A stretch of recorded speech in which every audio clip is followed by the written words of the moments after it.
Bismillahirrahmanirrahim. Assalamualaikum warahmatullahi wabarakatuh. Salam kenal untuk anak-anakku semuanya kelas 7 MTS Al-Imaro. Perkenalkan, nama Ibu Ayun Ratnasari, Ibu yang mengajar mata pelajaran IPA. Sebelum kita mulai belajar, mari kita berdoa terlebih dahulu ya. Yuk kita berdoa. Bismillahirrahmanirrahim. Rabbi zidni ilma warzuqni fahma. Amin ya robbal alamin. Anak-anakku semua sudah mempersiapkan buku pelajarannya ya. Ini buku IPA-nya yang kita pelajari. Udah punya semua kan ya di rumah? Ini ilmu pengetahuan alam. Mari kita mulai belajar. Nanti Ibu bimbing untuk kita membahas tentang bab 2 mengenai ciri-ciri makhluk hidup. Nah, ciri-ciri makhluk hidup ini pasti kalian juga sudah mempelajarinya waktu SD ya.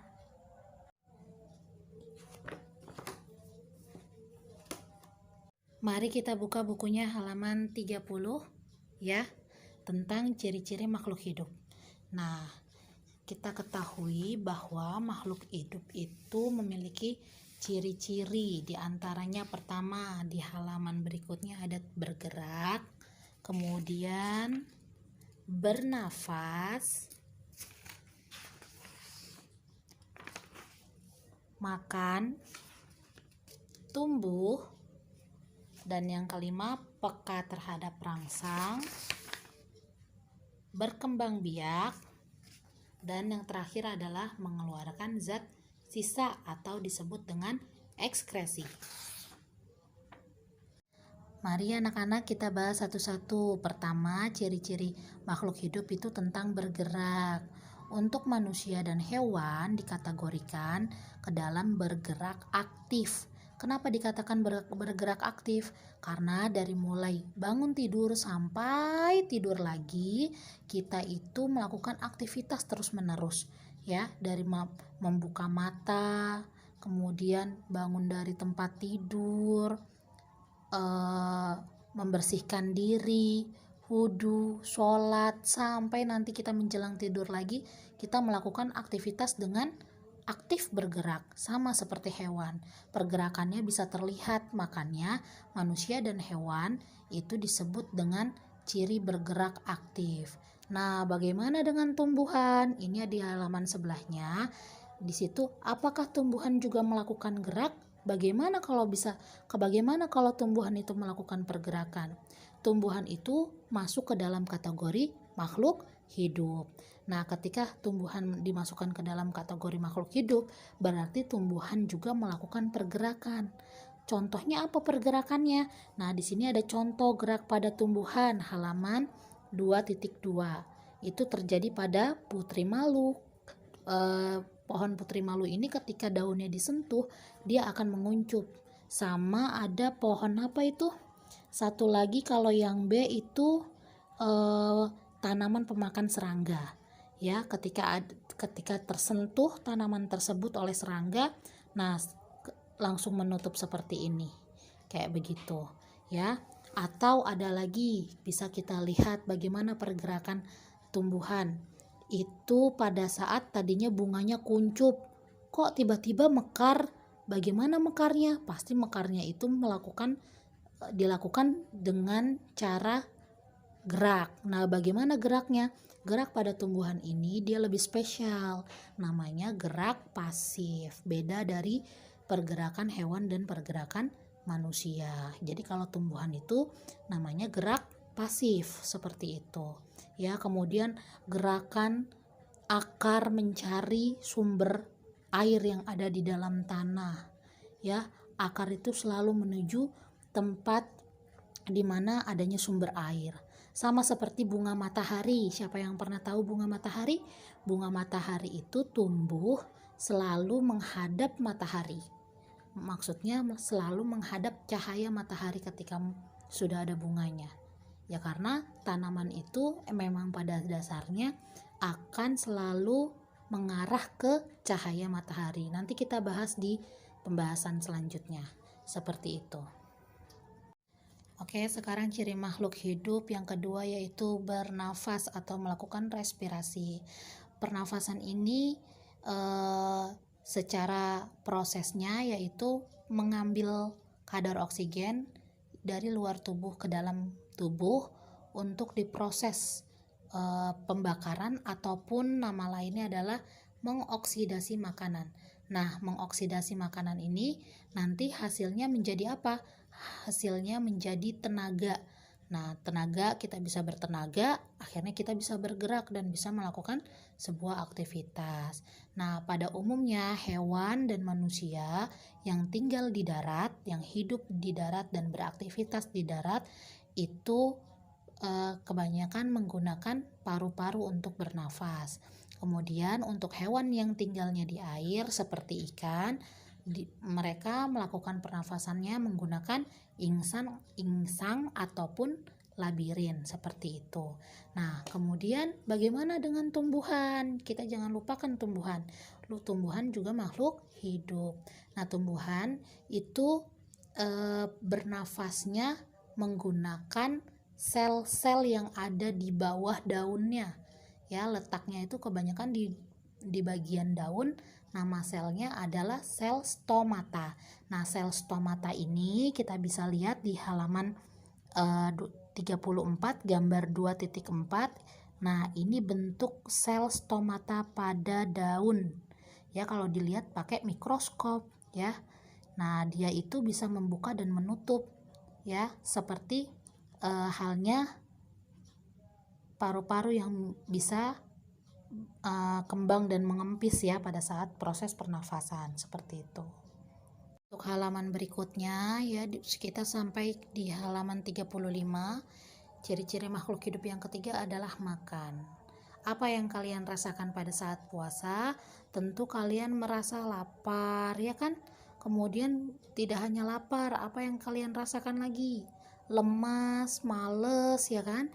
Nah, makanan ini disebut juga sebagai nutrisi untuk menghasilkan sebuah energi ya.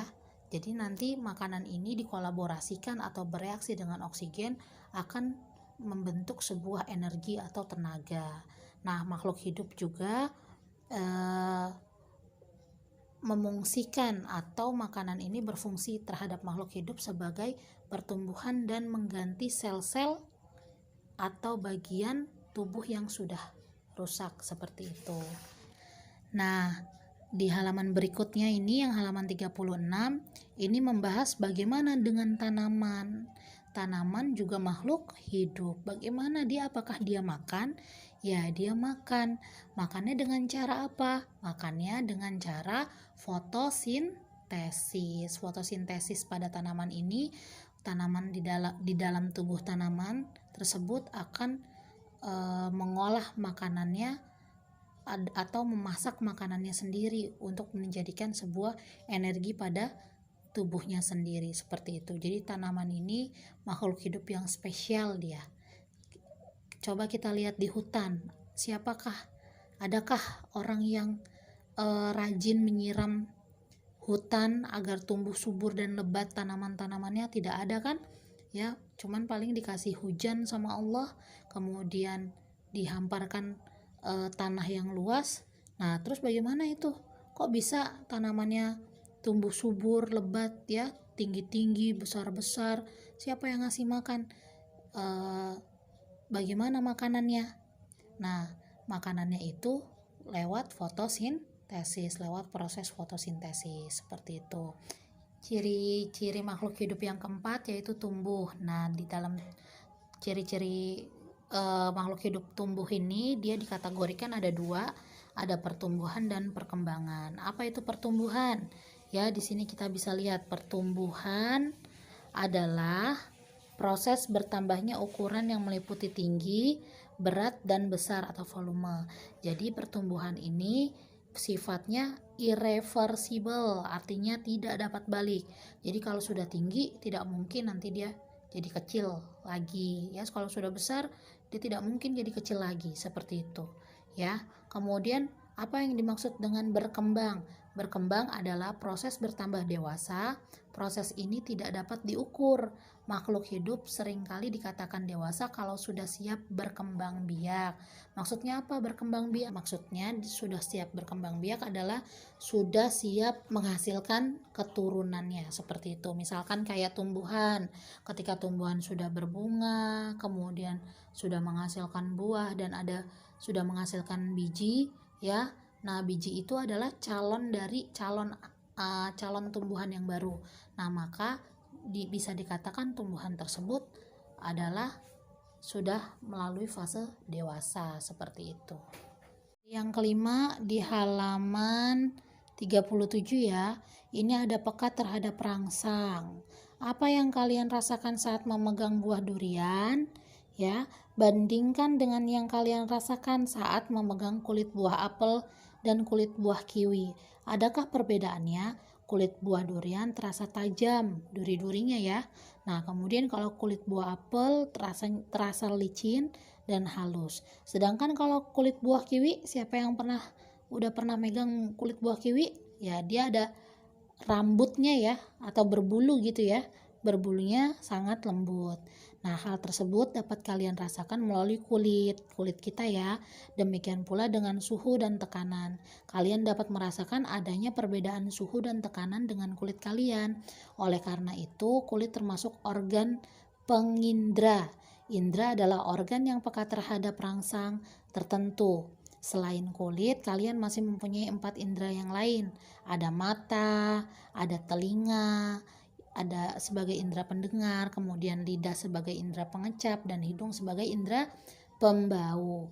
Nah, kelima indera tersebut ya digunakan untuk menanggapi rangsang yang kita hadapi di kehidupan sehari-hari.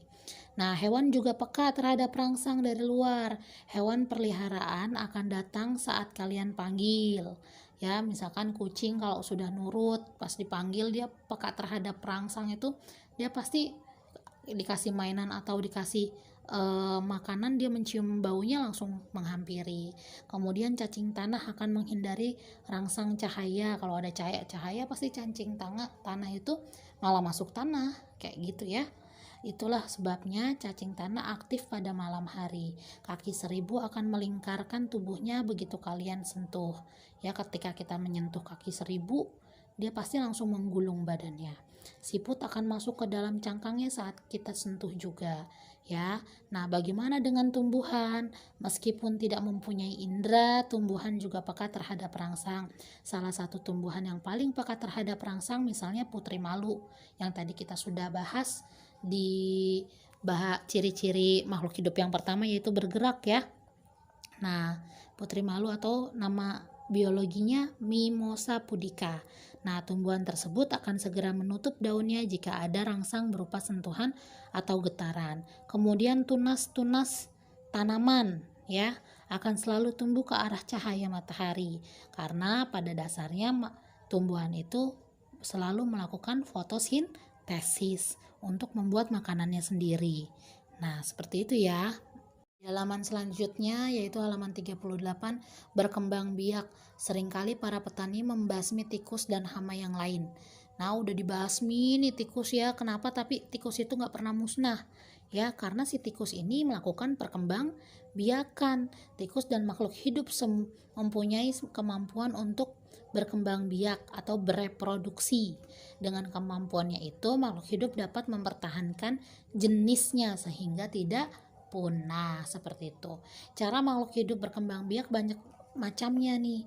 Perkembangbiakan hewan dan tumbuhan dapat dibedakan menjadi dua, yaitu secara generatif. Nah, kalau secara generatif ini melalui secara seksual atau kawin. Kemudian ada lagi secara vegetatif. Vegetatif ini secara aseksual, jadi tidak kawin. Ya, kalau pada tanaman itu biasanya kalau secara generatifnya dia dari biji tanamannya itu sendiri, ya, itu dari hasil penyerbukan bunga, itu disebut generatif. Kemudian vegetatifnya bagaimana? Kalau vegetatif pada tanaman gampang, bisa dicangkok, bisa di stek, ya, Seperti itu. Lanjut ke ciri-ciri makhluk hidup berikutnya, yaitu mengeluarkan zat sisa atau ekskresi. Nah, zat-zat sisa ini yang ada di dalam tubuh itu harus dikeluarkan, karena jika tidak dikeluarkan dapat meracuni tubuh, dapat mengganggu kesehatan atau bahkan membahayakan jiwa pada makhluk hidup itu sendiri. Nah, proses pengeluaran zat sisa ini disebut ekskresi. Nah, ekskresi ini contohnya misalkan gambar 2.10 organ ekskresi pada manusia. Nah, kita kan bernafas menggunakan paru-paru. Nah, paru-paru ini mengeluarkan zat sisanya itu berupa uap air dan karbon dioksida. Kemudian kulit mengeluarkan keringat ya. Kemudian ada hati mengeluarkan empedu, ginjal mengeluarkan urin. Adapun makhluk hidup yang lainnya itu juga mengeluarkan zat sisa, tapi ada yang karena tingkatan sistem organnya berbeda, maka mereka mengeluarkan zat sisanya juga berbeda. Kayak tumbuhan itu mengeluarkan zat sisanya berupa uap air dan karbon dioksida juga. Lewat apa? Melalui stomata atau lentisel, seperti itu. Untuk pembahasan ciri-ciri makhluk hidup kita cukupkan sampai di sini. Semoga bisa dipahami. Adapun pertanyaan bisa kalian tuliskan di kolom komentar video ini ya, seperti itu. Terima kasih. Kita cukupkan sampai di sini. Alhamdulillahirabbil alamin. Subhanakallahumma wa bihamdika asyhadu alla ilaha illa anta astaghfiruka wa atubu ilaik. Wassalamualaikum warahmatullahi wabarakatuh.